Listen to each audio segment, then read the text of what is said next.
جو اس کی عبادت نہیں کرتا اسے قتل کر دیتا، مار ڈالتا یا جیلوں میں بند کر دیتا. بڑا ظلم کیا اس نے.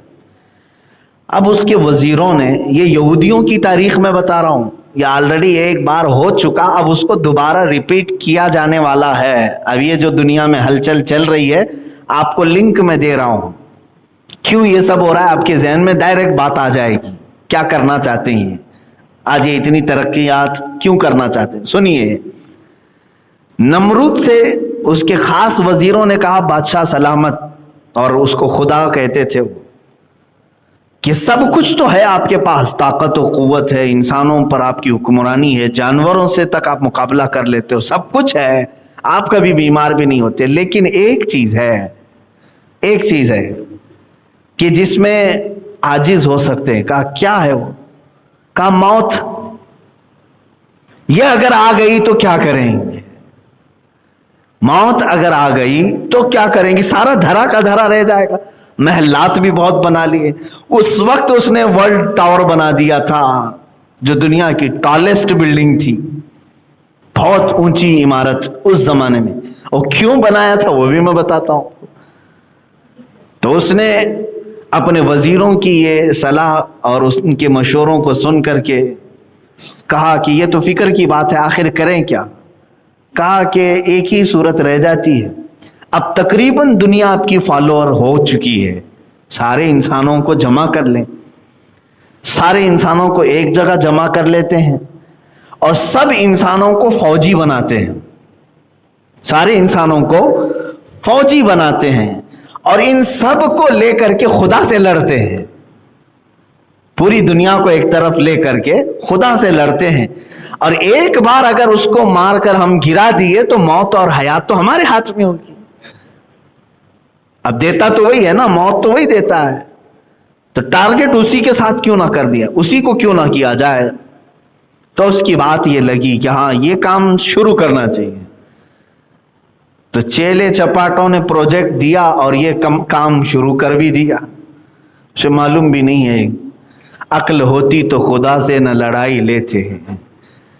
یہ نمرود نے تیاری جب شروع کیا تو سب سے پہلا کام کیا کیا انہوں نے؟ بہت بڑا شہر بنایا جہاں پر تقریباً دنیا کے سارے انسانوں کو جمع کرنا تھا.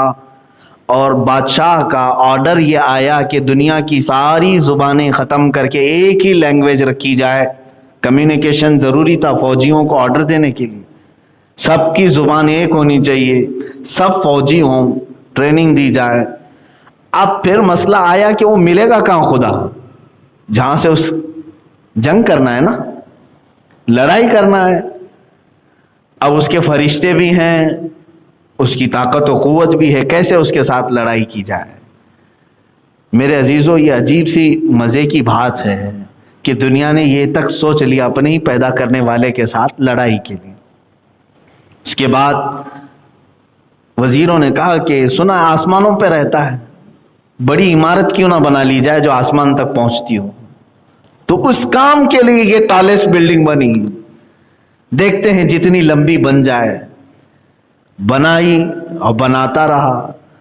فوج بھی جمع ہو گئی، لینگویج سب کی ایک ہو گئی، زبان سب کی ایک، کرنسی بھی سب کی ایک ہی سکہ چلے گا، باقی کسی کی نہیں. حکومت صرف ایک ہی نمرود کی تھی. اب اس کے بعد اسے اس بلڈنگ میں چڑھنا تھا، چڑھ کر کے اوپر سے دیکھنا تھا کہ خدا ملتا ہے کہ نہیں ملتا. نہیں ملے تو اور بلڈنگ کو بڑھائیں گے، جہاں وہ مل جائے لڑائی کریں گے. معاذ اللہ رب العالمین. کبھی کبھار میں یہ بیان کرتا ہوں تو حیرت بھی ہوتی ہے، لیکن یہاں بات یہ آئی ہے، اللہ نے جو فرمایا نا واللہ اشد بأسا، اور اللہ جنگی طاقت میں بہت سخت ہے، اس پر میں عرض کر رہا ہوں. دیکھو اللہ کی جنگی طاقت کیا ہے. آج ابھی کوئی اتنا بڑا نمرود آیا نہیں ہے جو پوری دنیا کو اکٹھا کر کے سارے یہ کام کر لے. اس زمانے میں وہ کر چکا تھا. اب جب اس عمارت پر وہ چڑھنے لگا، اب جو بائبل وغیرہ ان کی پرانی کتابیں اس میں یہ عبارات ملتی ہیں، آیات ملتی ہیں. قرآن و حدیث میں تو اس کا تذکرہ نہیں ملا. اسرائیلی جو روایات ہیں یا جو پرانی کتابیں ہیں اس میں یہ ملتی ہے بات. اللہ تعالیٰ نے فرمایا اپنے فرشتوں سے کہ اے ملائکہ آ جاؤ، ہم بھی ذرا دیکھیں کہ ہمارا ایک بندہ ہم سے جنگ کا ارادہ کیا ہے۔ اللہ تبارک و تعالیٰ نے فرشتوں سے فرمایا، تو ملائکہ سب کے سب اللہ کی بارگاہ میں عرض کرنے لگے کہ اے رب ذوالجلال، ایسے شخص کو کیوں نہ ہم ہلاک و برباد کریں۔ اللہ تبارک و تعالیٰ نے نہ اپنے لاکھوں کروڑوں اربوں فرشتوں کو، جن کی تعداد کا علم ہمیں بھی نہیں، بارش کے قطروں سے زیادہ اللہ کے فرشتے ہیں، بہت، ان کی تعداد کا کوئی اندازہ نہیں کر سکو گے آپ۔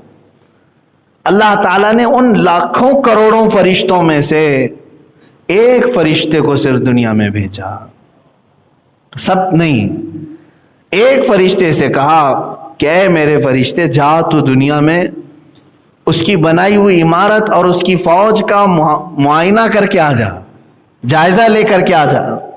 تو فرشتہ نیچے اترا۔ ایک بات یاد رکھیں، فرشتے اپنے رب تعالیٰ کے خلاف کوئی چیز برداشت نہیں کرتے۔ لا یعصون اللہ ما امرہم، وہ ہرگز اللہ کی نافرمانی نہیں کرتے۔ یہ تو اور بات ہے کہ اللہ فرشتوں کو بار بار روکتا ہے کہ بندوں پر عذاب نہ ڈالا جائے، اللہ کے روکنے سے وہ رکے ہوئے ہیں۔ اور اگر فرشتوں کے ہی ہاتھ میں سب دے دیا جائے کہ جو جو گناہ کرے، تو پھر وہ برابر ٹھکانے سب کو لگا دیں گے، ہر دن روز ایک ٹھکانے پہ لگے گا۔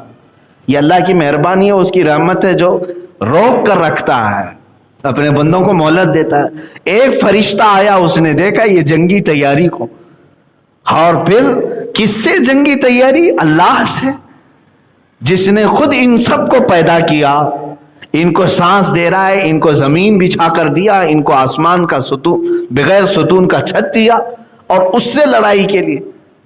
تو وہ روایات یہ بتاتی ہیں کہ وہ فرشتے نے جلال میں آ کر صرف اپنے پر زور سے ہلائے، پوری عمارت زمین میں دھس گئی، پوری عمارت چلی گئی، اور اس میں جو جمع فوجی تھے وہ ہزاروں کی تعداد میں خاکستر ہو گئے، اور نمرود کی پورے چھیتڑے اڑ گئے، ختم۔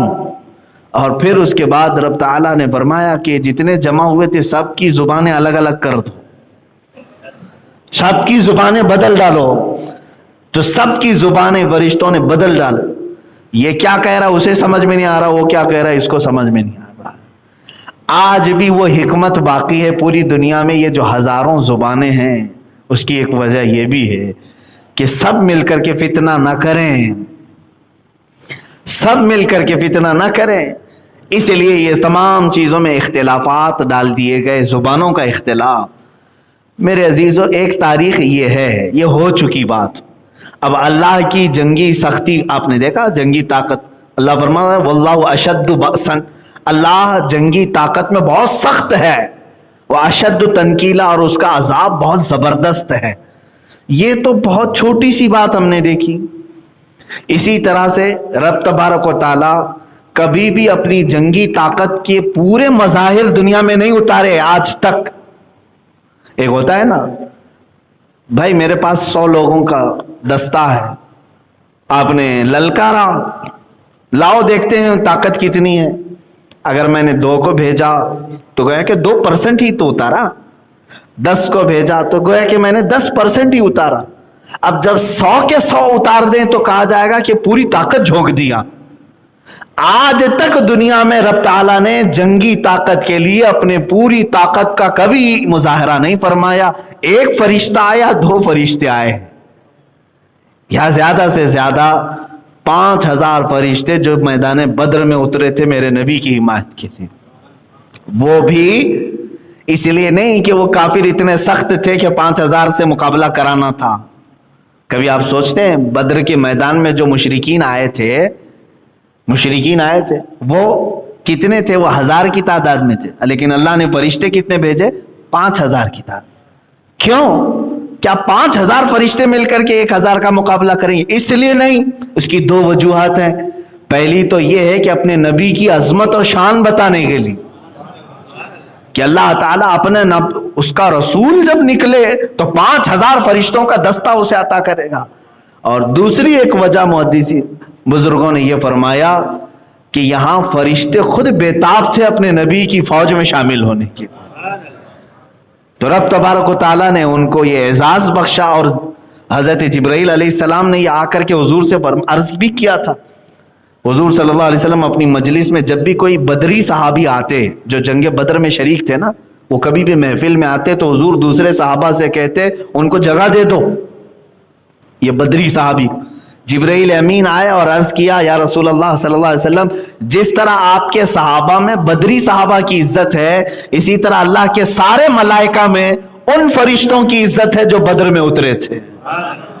بدری ملائکہ کی بھی بڑی تعظیم ہے. بہرحال تو اللہ تعالیٰ نے کبھی اپنی جنگی طاقت کا پورا مظاہرہ دنیا میں نہیں فرمایا.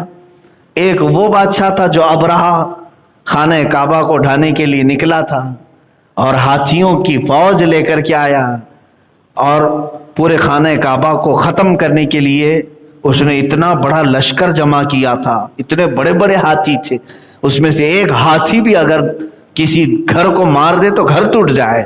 زبردست ہاتھیوں. لیکن ان کے ساتھ کیا ہوا؟ الم تر کیف فعل ربک باصحاب الفیل.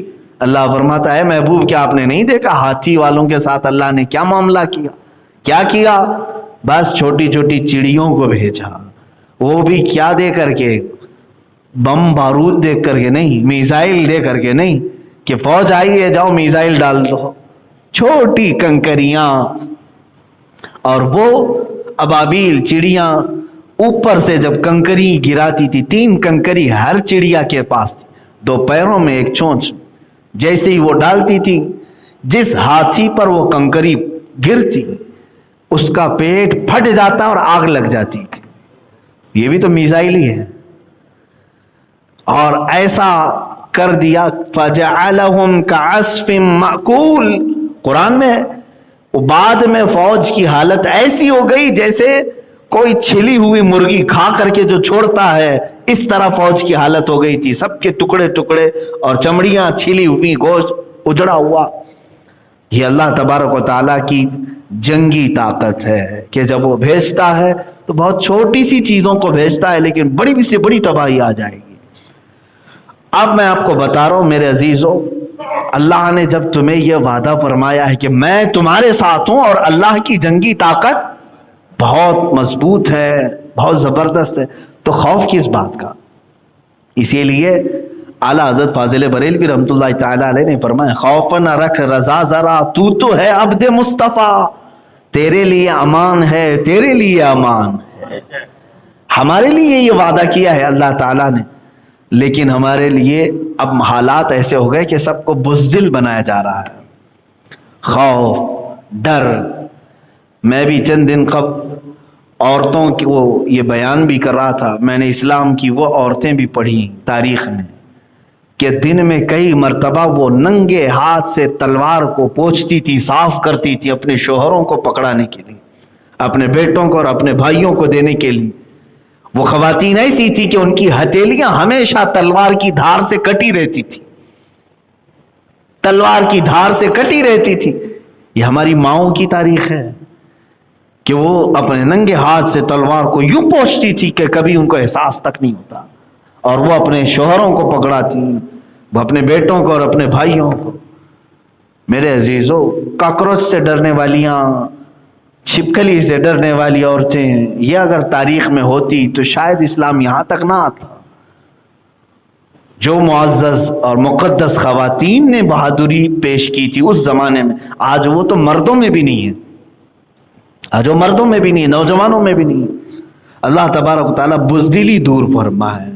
ہم دعا بھی کرتے ہیں نا، اللہ کے نبی صلی اللہ تعالیٰ علیہ وسلم کی ایک دعا ہے، اللہم انا نعوذ بک من الجبن والبخل ونعوذ بک من العجز والکسل. یہ حضور دعا کرتے تھے، جس کا ترجمہ میں بتاؤں، اللہم انا نعوذ بک من الجبن والبخل کا مطلب ہوتا ہے اے اللہ مجھے بزدلی سے بچا، میں تیری پناہ مانگتا ہوں بزدلی سے. بزدلی کا مطلب ڈرپوک آدمی، ہر چیز سے خوف کھانے والا آدمی، اللہ کا ڈر چھوڑ کر کے ساری دنیا سے ڈرنے والا. اور حضور جب پناہ مانگتے تھے اس چیز سے تو اندازہ کرو کہ یہ کتنی خطرناک چیز ہے، مردوں کے اندر تو ہونا بھی نہیں چاہیے. اب یہاں اللہ تعالیٰ کے یہ وعدے، یہ ساری چیزیں میں نے آپ کے سامنے رکھ دیا کہ اس کی جنگی طاقت کی قدر سخت ہے، لیکن کس کے لیے؟ جو اٹھا اس کے لیے ہے۔